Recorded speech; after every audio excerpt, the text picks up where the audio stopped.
Good morning, Stowe! Welcome to SpringFest 2017 on this bright and not quite so sunny day. We are out here at the school and it looks like everybody is inside because the weather is about to get bad. But we have some wonderful stuff out here. We have the Fire Safety House, the fire trucks, we have the Lions Club, yes, and they are out to see you, and everybody stop by and say hello. We have Stowe Fire and Ambulance, and we're going to go take a look, see what's going on, and find out what fun stuff is inside, too. I'm sure there's a lot of fun things, some performances, and some great things to look at, and some fun things to buy. So come on, let's go see.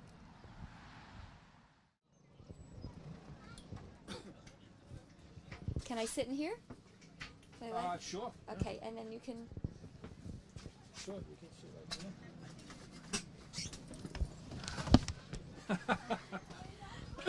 All right, I am not here for a facial. What is it that we're doing? Where are we? What is this for? What can you tell me? Well, what we're in is the Stowe Fire Department's Rescue 16. It's the ambulance that's staffed 24 hours a day, 7 days a week. We never close, and this is our first due response vehicle to any medical or motor vehicle accident or carbon monoxide incidents that we have in town. It's also used for, if other towns need an ambulance, they'll call us what they call mutual aid. That's wonderful. Folks, you do not want to see the inside of this, but if you need it, this is the place to be. It looks like it is fully equipped. It has everything that is needed to be healthy and safe. It just doesn't have a mud wrap. Thank you. You're welcome. I'm a nurse practitioner. This is my thing. Oh. Yeah, you definitely don't want. Hi, I'm here with Lieutenant Guerin, and we have some wonderful equipment in back of us that we'd like to hear all about. Could you please give us a little bit of information about? Yeah, this is our 2006. This is our primary. This is engine 12. This would be our primary pump that we respond to just about every call in town, along with our ambulance here. This was purchased back in 2006. Operates a 1,500-gallon minute pump, which just got recently repaired and replaced. 1,000 gallons of water. It's our primary attack for everything. And it's also secondary on medicals. What you'll do is you'll see this truck along with the ambulance. It rides as a support vehicle as well. So basically, it rolls to every structure fire and every major incident that we have, as well with the other vehicles. So it's our primary. Then our ambulance, it's a 2010.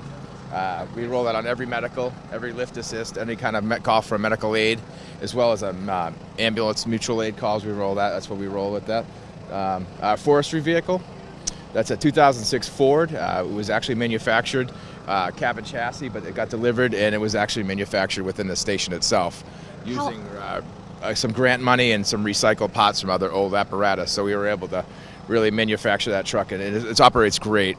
How often do these trucks go out?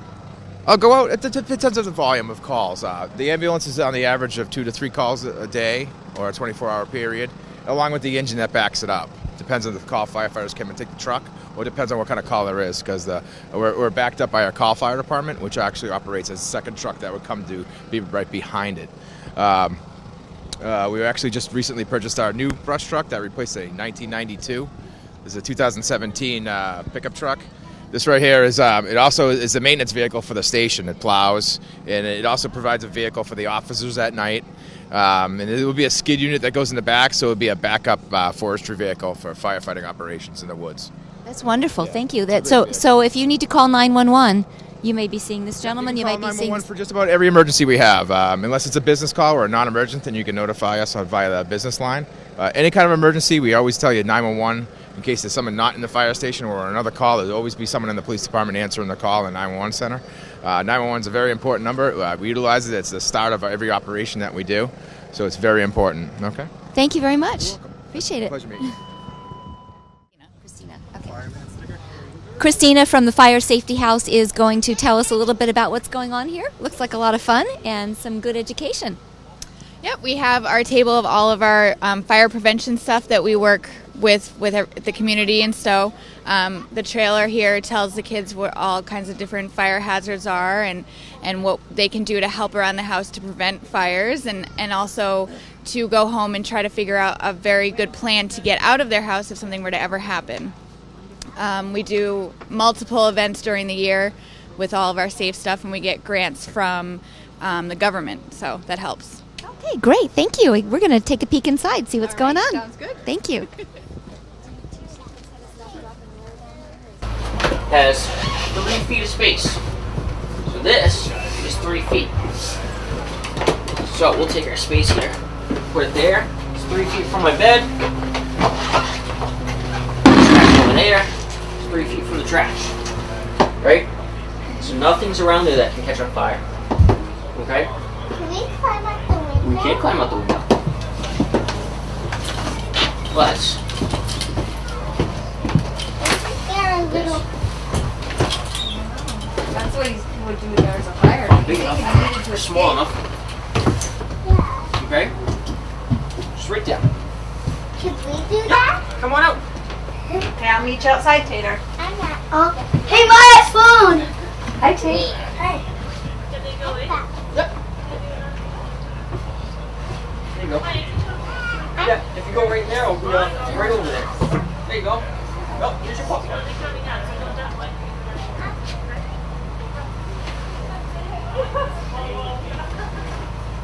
you go. One more step. Big step. There you go. Teenagers, this is how you get out of the house at night to go to a party.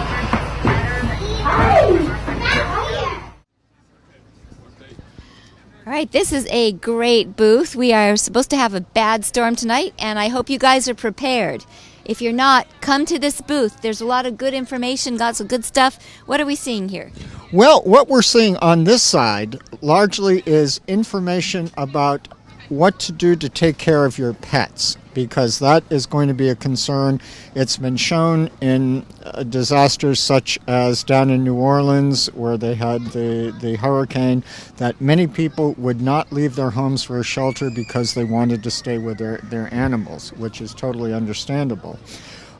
So the shelter here in Stowe does have provisions for small animals. They can be brought in. But with animals as well as with us humans, the primary thing is to be prepared to shelter at home. And we have information as to what people should have on hand. It's good to have carriers, because if you bring the pet to the shelter, if that's necessary, they're going to need to be brought in a carrier. But we have a lot of info as to what to do in terms of getting ready for an emergency, both in terms of staying at home and going to a shelter. Mm-hmm. And then over here, and some over there, we have information about how to be prepared for the humans staying at home and or having to go to the shelter. And there are lists of supplies that we think that people should have on hand. What's being suggested is that there be enough food and water and basic supplies to stay at home for 72 hours. Just in case transportation, getting to a shelter is not possible, being able to stay comfortably at home is very important. The other thing I want to point out about staying at home versus a shelter is that people are welcome to the shelter and we will be prepared to take them in. But sometimes it's going to be more comfortable to stay at home if that's safe to do. And being prepared to do that is the key to being able to safely stay at home during an emergency.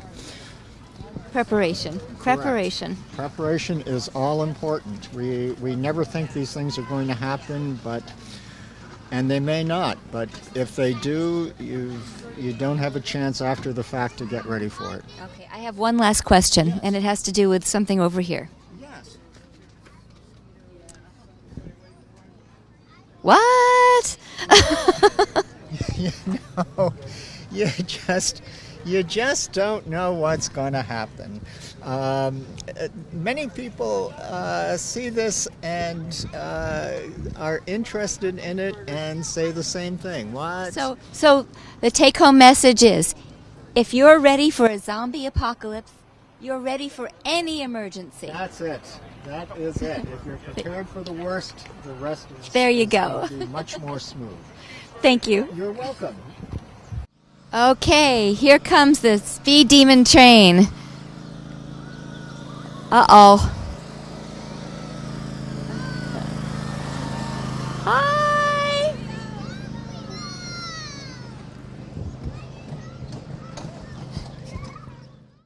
Okay. All right, we're here at the Stowe Lions Club, and they have a wonderful setup here. They're just getting started, but they got some great things, and they're a great organization, and let's hear all about it.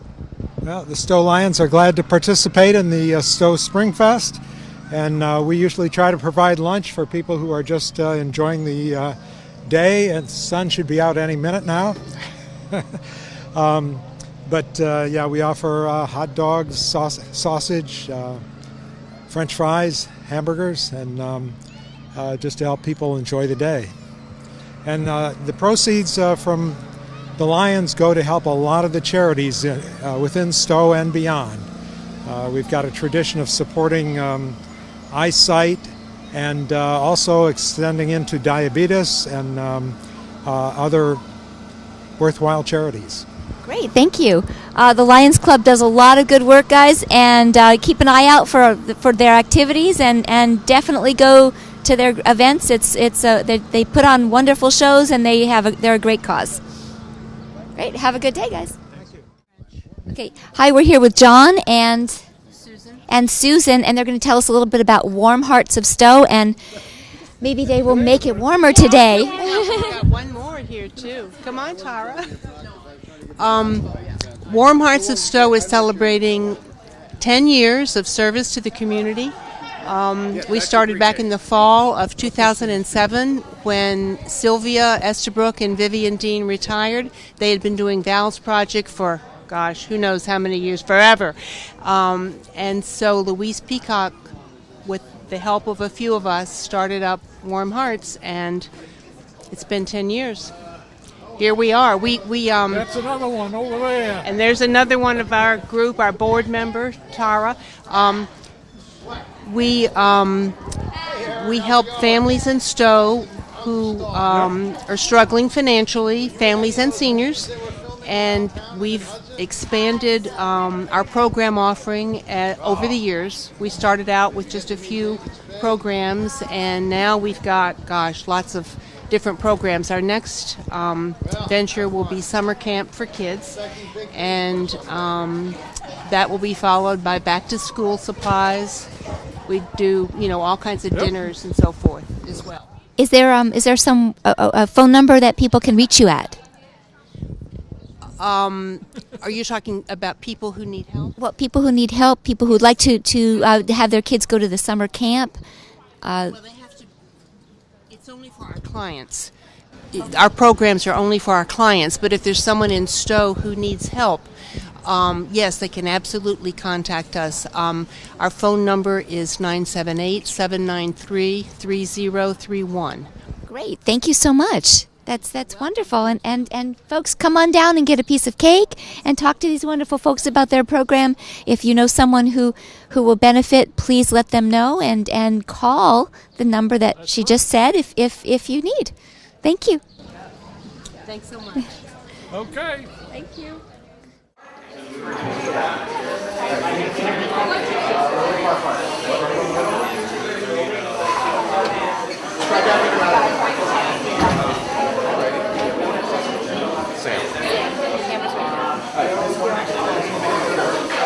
I supposed to be like looking at the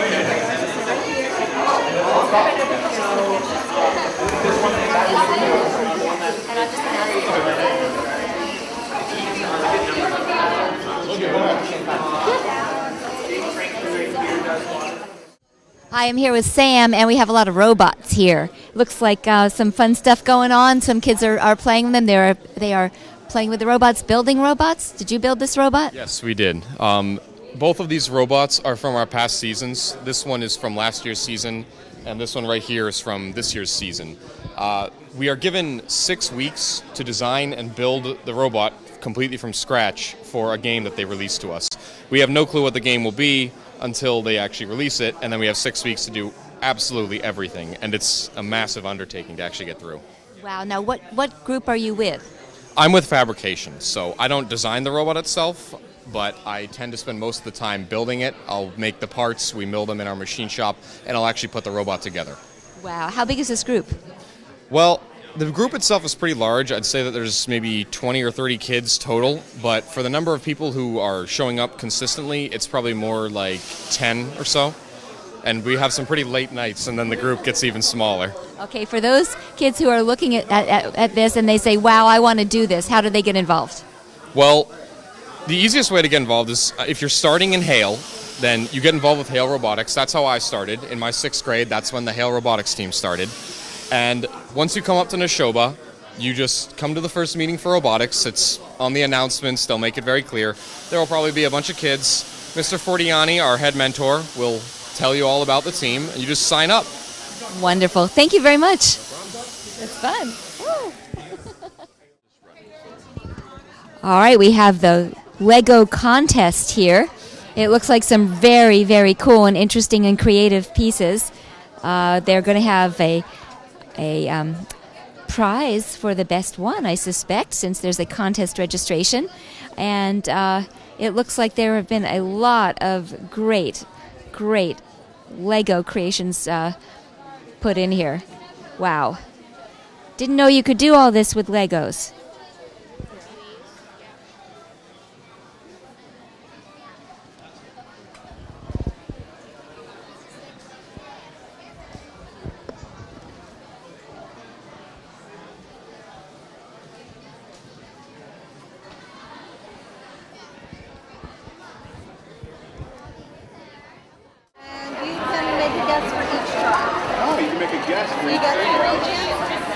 Should we see what happened with the judges? We'll look at judges right now. You want to make a guess? So we don't find out until like later in the afternoon. You can make a guess.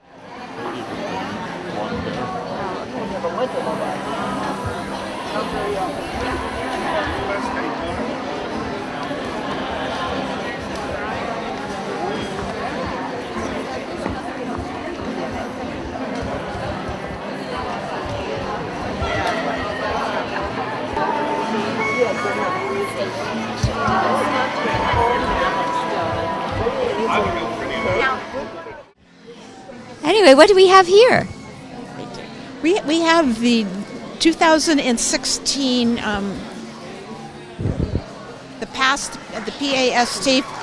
historic inventory of all the Stowe houses, and around the corner, these are just the preliminary books.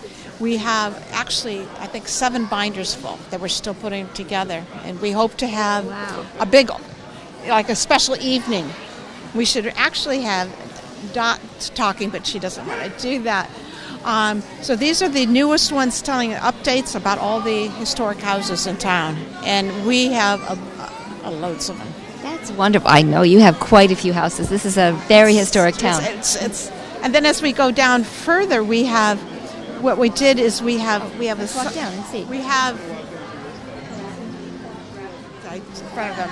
It's okay. We thought this year what we would do is we would take some of the images of Stowe, the old pictures of Stowe, to complement the inventory that people can flip through. We have the trolley this is on 117 and right there, and 62 going around what they used to call Clark's Corner. You can just see the church, the old stables of the church in the background. And then we have a basket full of Gleasondale pictures, and then just pictures from all over Stowe, some of them showing how open the landscape was, because it was all farming. There weren't any trees here.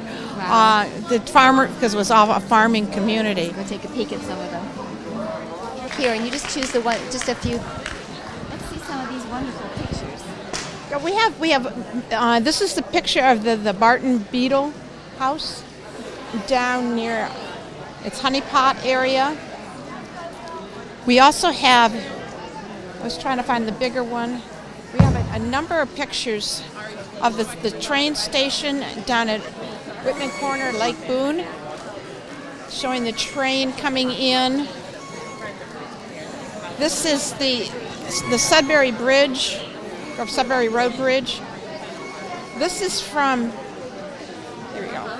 This is from Honey Pot, looking down. Whoops, sorry about that.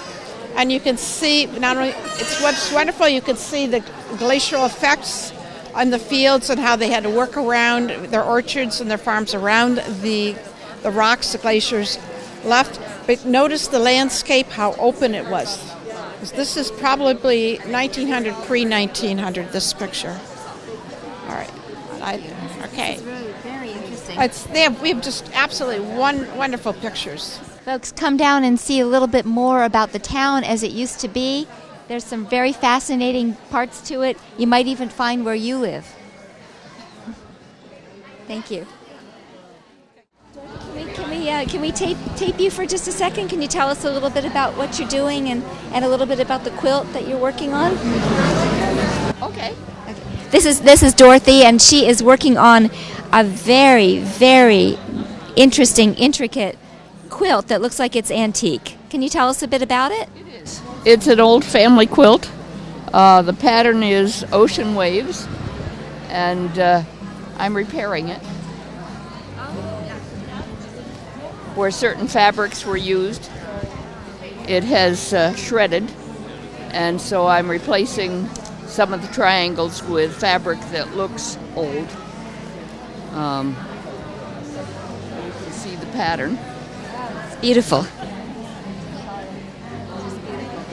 Tell me a little bit about the fabrics that they used and how did they piece this together? What types of fabrics did they choose for the quilt? It's almost anything, which is one of the problems because there's a particular fabric that they used that just this one, but this one is not bad so far. But every time they use this one, it just shredded. And how old is this quilt? Early 1900s. It's let's see, great aunts of my sons, and in Ohio, 2 widow ladies sisters that decided to live together, and they started making quilts together, and this was one of them, and all hand done, and you're fixing it hand done. It's the triangles are put together by hand, and the whole thing is quilted by hand. So I thought it was worth repairing and keeping it going for a few more centuries. Just beautiful, just beautiful. Thank you very much. Okay, now we're in the gym, and there are wonderful, wonderful things to see here. Come on, follow me. We have some handmade crafts and some beautiful, beautiful pieces, vendors from all over, all kinds of things. A lot of fun stuff. So the one I did last night was inside. Okay, that's she was talking about. That's the stuff we do nowadays. Closet stuff. We have a lot of I'm on how to grow. And we...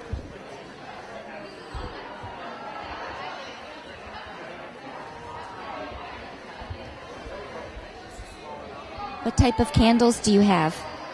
Do you make these candles? My sister-in-law does. They're all premium soy. They're all hand-poured. We use cotton wicks. They're all chemical-free. She started making them for herself because she was allergic to everything and paraffin. And we married brothers. We lived next door to each other. And she told me that she was making them. I said, oh, that's great. I went over one day and she, I said, wow. I said, they're beautiful. And she started telling me I didn't know about paraffin, that it was a derivative of diesel fuel, and that there was metal in the wicks and all that. So after a while, I said, you should sell these. She said, I can't. I said, well, I can. So the joke is that she writes the songs and I sing them. That everything she does, she designed the lids. We do everything. We call it the magic room. She prints the label. She does everything. We have the elephant as our logo, because the elephant is like the kindest mammal, and they represent all that is good. And our message is to spread kindness. And then on the back, we have a random positive quote that we put. Yep, they're all different. They're all random. We try to get our kids involved. And so they've kind of spread. We have an angel line with archangels. An angel reader in Gloucester asked that she makes those. And the oils that are in them support what Archangel Michael does. We have other angels, too. We have the chakras for meditation. We have a folklore line.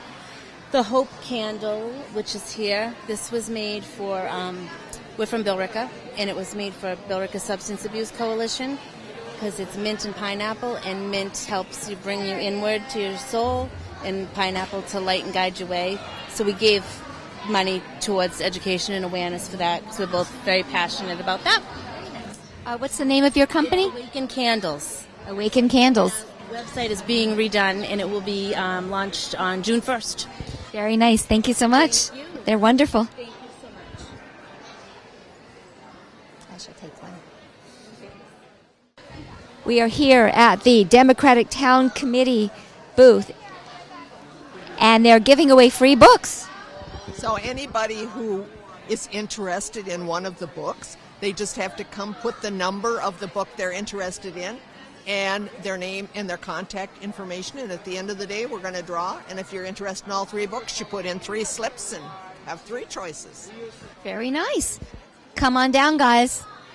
Some great books, some interesting conversation. It's all fun. Thank you.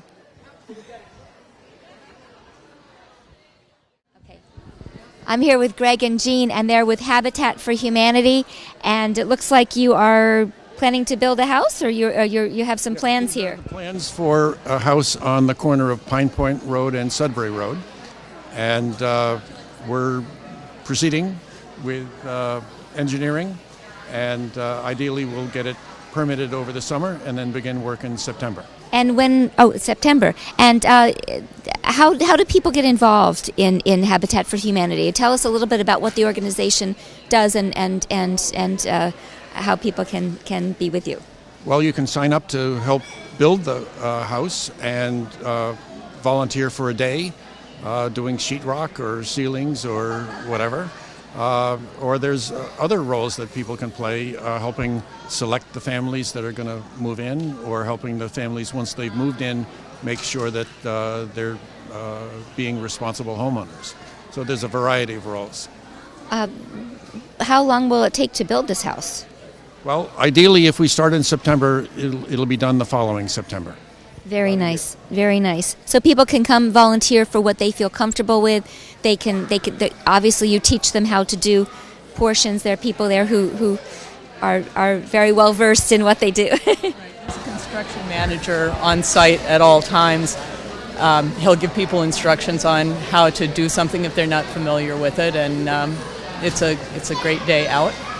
And then there are other jobs as well to help with fundraising or to work with the families. The basic job of Habitat for Humanity, the mission is to build simple, decent houses for people who couldn't afford it otherwise. So we'll be looking for applicants who make 30 to 60% of what's called the median local income.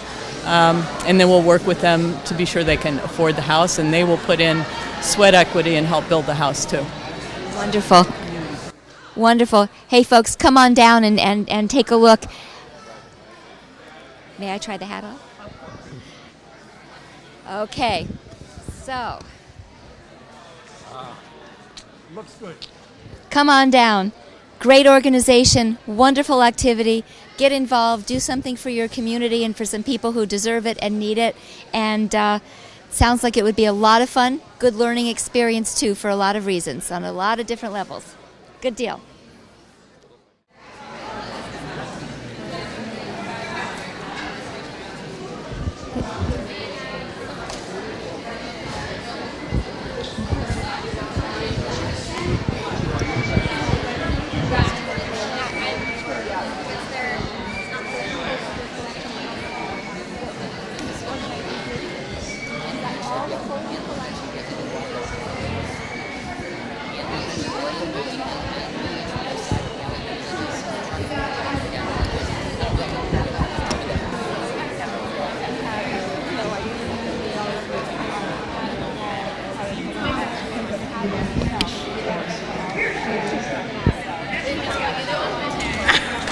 Yeah, really. I don't know what that's like. Okay, I found the water and the free popcorn and the free snow cones. Lots of good stuff to eat here. Out front, there's hot dogs, hamburgers, french fries, compliments of the Lions Club, and some really good stuff inside too. We have lots of fun out here. We have bouncy houses, we have crafts, we have clubs, we have a really interesting candy house out there, a hayride that we are going to try to find, and more food. I'm heading that way. Come join me. Okay, we have the bouncy house here. It looks like so much fun. Hi, let's bounce together.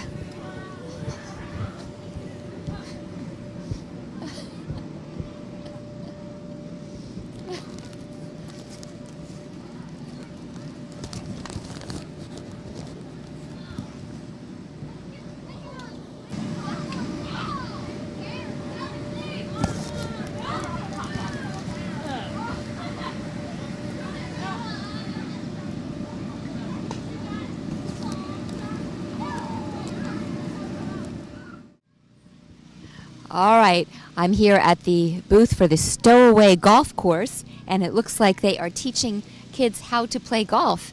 Looks like a lot of fun. I'm not sure what it is I'm standing on, but this is a bit of a challenge. And, oh, there's another one over here. I'm going to try it. I don't know what it is. I'm scared.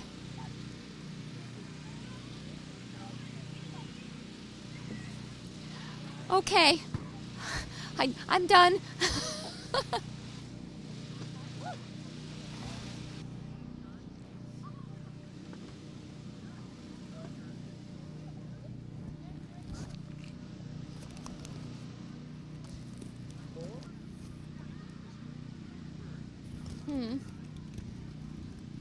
What do we do?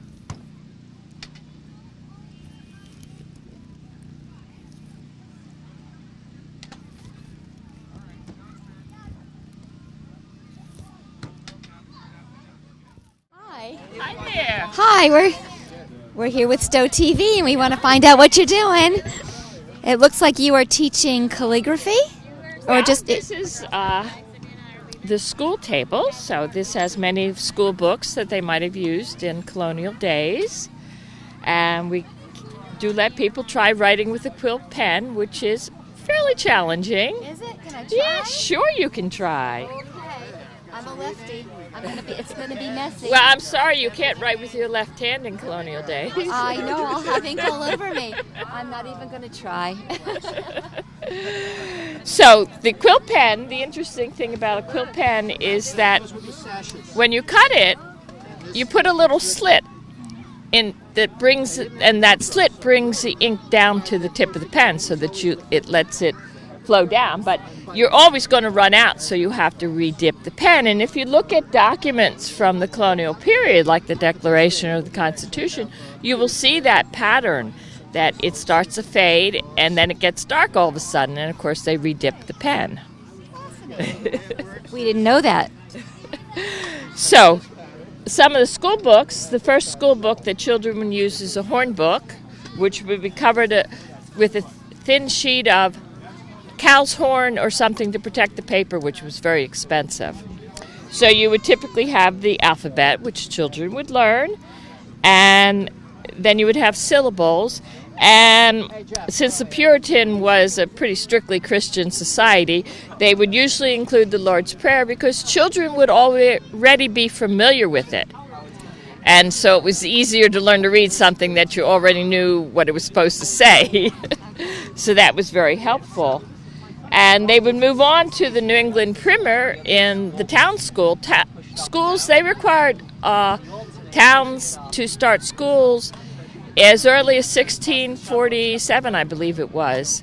And they'd only come in 1620, and this was a wilderness. So they started schools, which was actually unique.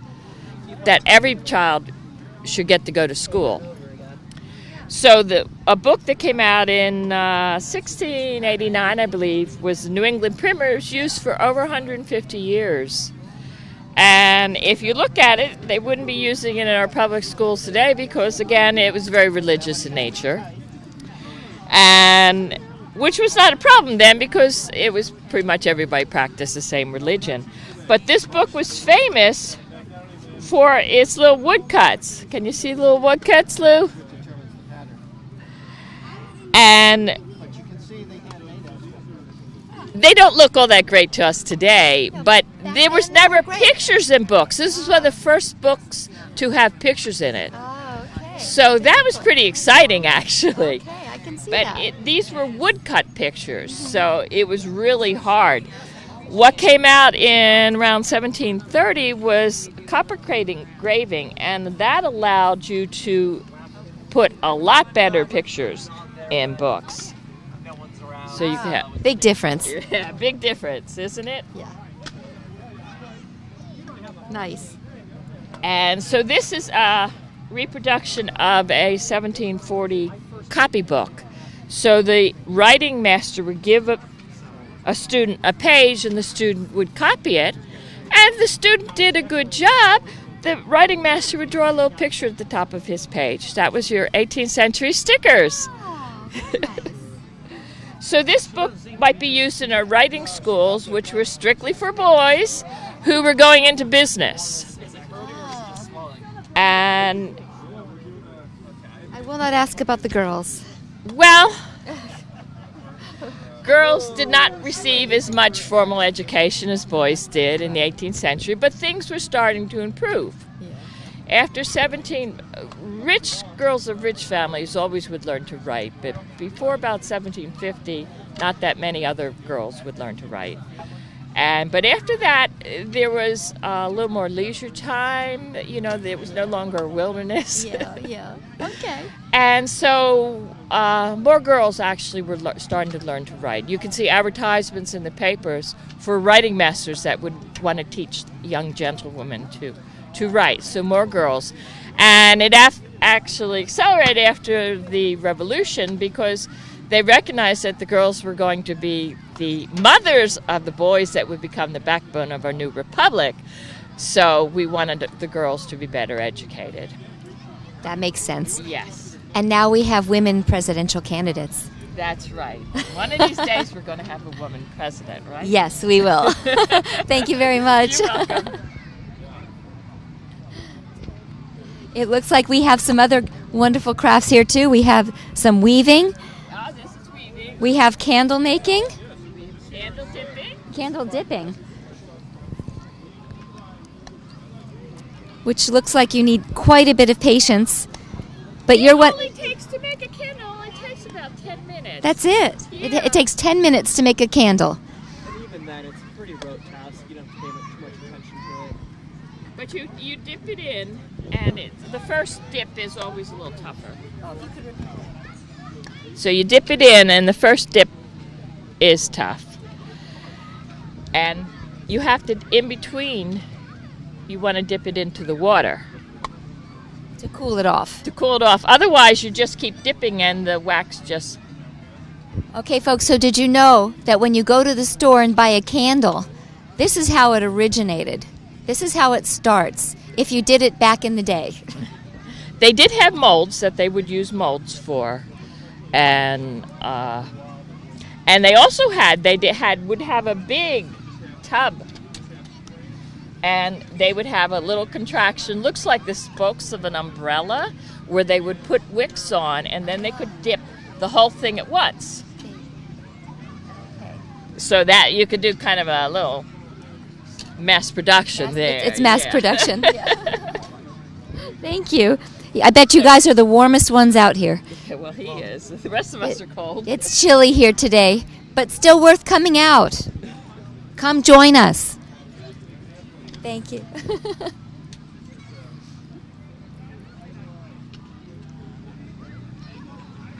We'll be back in 10 minutes to see what the candle looks like. Here is a demonstration of colonial guns, and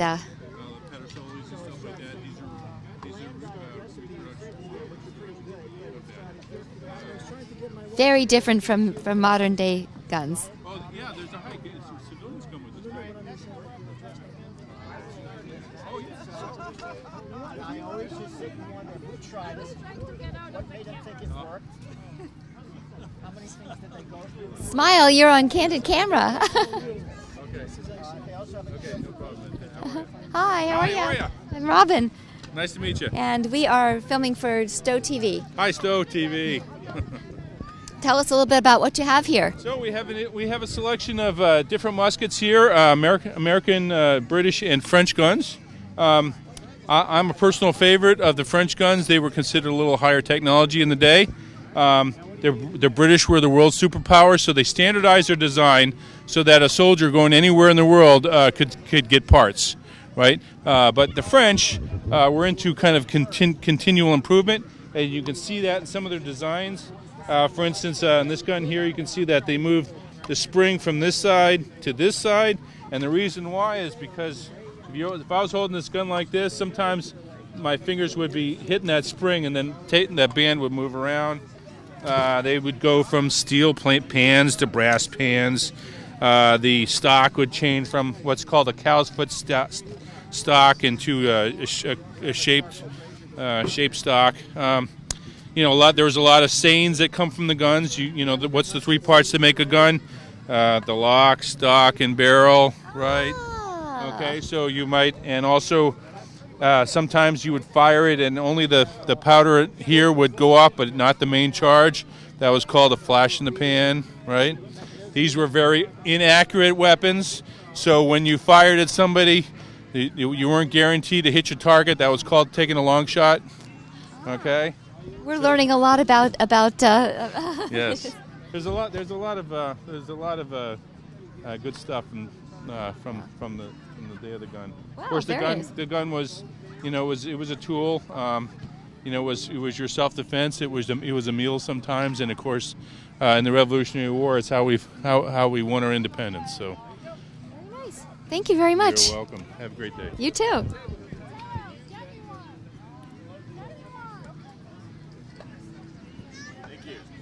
Hi, these things look scary. You think so?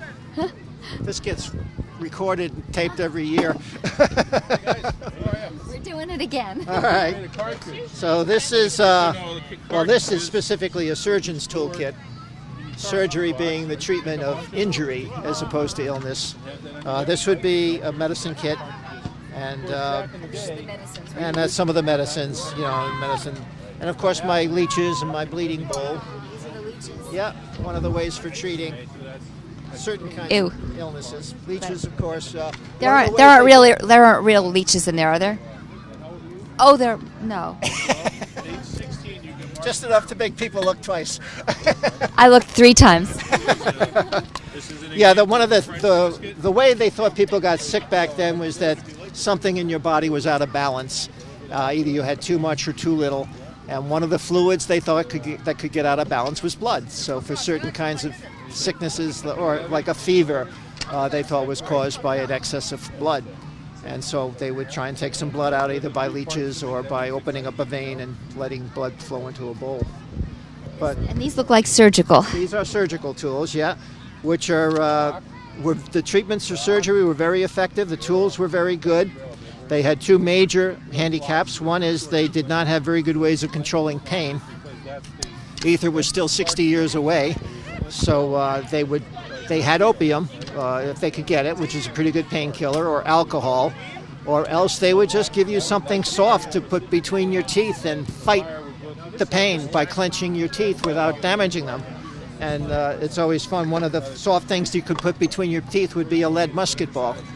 And were there dentists in this day? There was no craft of dentistry. The French were just at the beginning stages of experimenting with tooth repair, so the only thing they did at this point was to extract teeth. And they were doing artificial teeth. After they clamped down on these metal... Well, you couldn't very well clamp down when somebody's trying to take out a tooth. this is what you'd be doing for an amputation or something like that. So for tooth extraction, this is the tool they would use for a back molar. And you could hook this onto the molar, and you actually have to get a good grip and give it a quick twist to break it out of the socket, and then try and pull it out without breaking it. If you broke it and left something behind, they could die from infection. But my favorite one is this one. For the front teeth, they just dug them out. Dr. Lewis, I'm appreciating you more and more. Yes. No, I'm not trying it. Yes. So a lot of these are for major things like amputations and things like that. They did not do any work on the torso because once you open up the torso, it was almost certain death from infection. Okay. Thank you very much. You're welcome. These look like games. Hi. What are we looking at? Well, this table is a collection of colonial games. Dave, you want to? So much nicer than the dental tools. Yeah, a little bit more fun for the kids. So what do you think? Do you know what this is? I've seen it before. I just don't know how it works. It's called a Jacob's Ladder. And the way it works is it's just a toy that it's an optical illusion. The boards don't actually go down. But now the reason it was called a Jacob's Ladder was because in colonial times in New England, church service would be all morning, and then you'd go home for lunch, then you'd come back for all afternoon. So the kids would get a little antsy, but they were only allowed to have during services things that were religiously themed. So parents got very inventive coming up with religious themes for a lot of the toys. Now you know what these are. These are dolls. You know where they came, how they come here often. They would be shipped over from England with the latest fashions, and seamstresses and tailors could look at them and get the latest fashions, and then they'd sell them as toys to the kids. So that's why they'd be so well dressed. Oh, very interesting. And then we also have a whirligig. If you get it going fast enough, you can actually hear it. It makes a noise. And we have a cup and ball. I'm no good at these. Now, folks, this is what they had before computers. To keep you busy. Much more fun. Look. Now we don't have. There was a toy very much like this, but there was a hole in the ball, and you'd get it on the end of a spindle. That was much harder, and that was called a bilbo catcher. And that's where a certain name that was famous in the movie came from. Ah, okay. And interesting. Now, the kids like this. This is called Shut the Box, and it's a math game to help you learn math. You'd roll 2 dice, and I got a 7, so I could make 7 go down, or I could make 6 and 1. So you have to know your math to add to do that. So I'll do 7 down, and then you'd roll the dice again, and I got a 10, and there's no 10, so I might pick, say, 9 and 1. And you keep doing that, and your score is how many of these you get down. So the better you are at math and figuring out how the strategy of the game, the better score you get. Okay. And my kids actually enjoy this, and some of the other kids in the group enjoy doing it. And then, although it's not really kids' games, we have a bunch of tavern games that people like, and the objective would be to get this ring off of this. And there's tricks to it. Without cutting.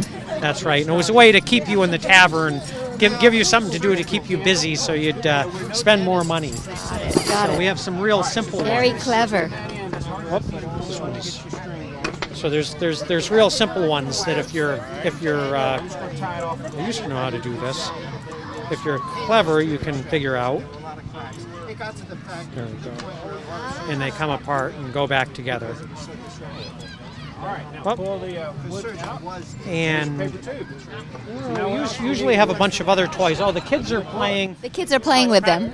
They're having fun with them. I don't see a single phone or iPad over there. Not a single one in sight at this booth, and they're having lots of fun.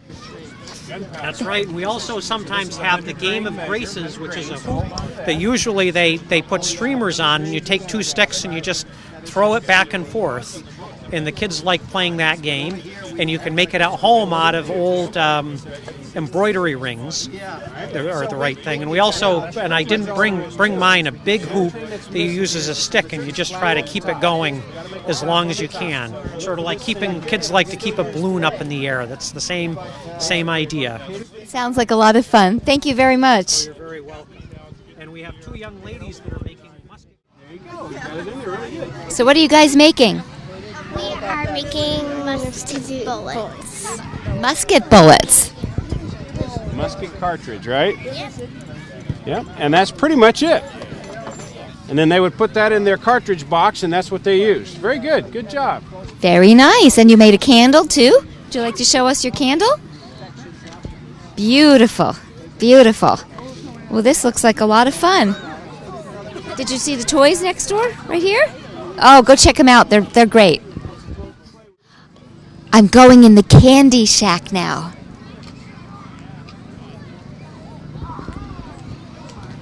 It says, come on in. Lots of candy in here. Well, that's kind of a tough question because we don't sell just one candy. You kind of buy a bag full of candy. So it's you get to spend a crown.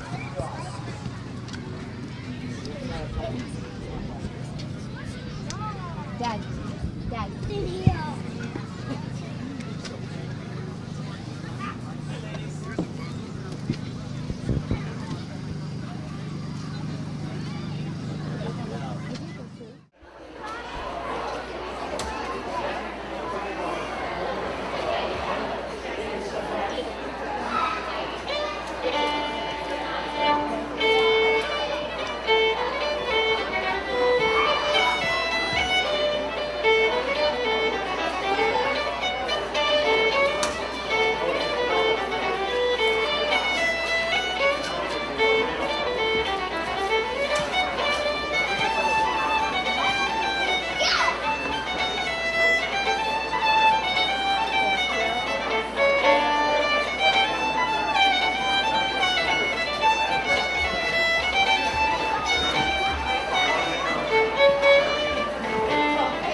Hi, this is Luis, and he is here at SpringFest with lots of interesting things going on. Hi, my name is Luis Guzman, and I teach Kempo Karate and Jiu-Jitsu. And one of the places I actually teach at is at the Pompo Center, located on 509 Great Road in Stowe, Mass. And also with me is Laura Greeno, and she is the program director at the Pompo Center. Don't be shy. So I actually teach every Wednesday from 5 to 8 at the Pompo Center. And so you can go on stowemass.com. You can go on and that's it. And you can also sign up for our newsletters as well. Okay, it's nice. All right, great. Thank you. Thank you. Yeah, that's me. Okay. We can do the whole kata if you want. I heard there's a bouncy house. Is that true? I love bouncy houses.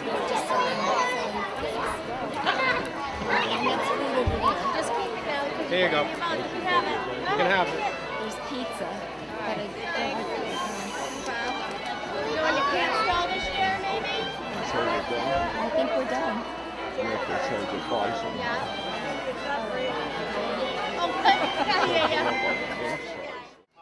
Okay, folks, so there we have it, SpringFest 2017.